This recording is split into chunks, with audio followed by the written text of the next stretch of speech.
Hello good morning সবাইকে আমার আরও একটা ব্লগে তোমাদেরকে জানাই অনেক ওয়েলকাম। যদিও জানি না এখন মর্নিং আছে কিন্তু এদিকে তো দুপুরের রান্না বসিয়ে দিয়েছি, একদিকে ভাত একদিকে তরকারি আর এখনও কিছু সবজি কাটতে বাকি। এখানে একটু সিলে মশলা করে নিচ্ছি কারণ আমি এবার একটা নতুন মিক্সি নিয়েছি যেটা 750 ওয়াটের। আমার আগেরটা ছিল 500টাতে অল্প মশলা গুঁড়ো করা যেত, কিন্তু এটাতে কেন জানি না হয় না, 500টাই বোধহয় বেটার ছিল।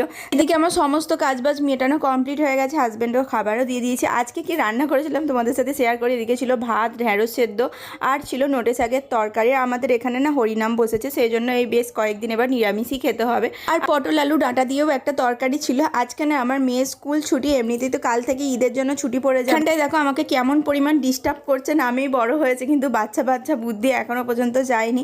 যাই হোক, তোমরা যারা আমার ভিডিওটা দেখছো তারা প্লিজ ভিডিওটা ভালো লাগলে একটা লাইক দিয়ে যাও, কমেন্ট করে জানিও কিন্তু কেমন লাগলো। তারপর স্নান টান করে নিয়েছি, করে নিয়ে এখানে সবাইয়ের জন্য খাবার বাড়ছি, সবাইকে খেতে দিয়ে নিজেও খাওয়া দাওয়া করে নেব। তো চলো আজকের মতো ভিডিওটা এখানেই এন্ড করি। ভিডিও কেমন লাগলো জানিও, টাটা।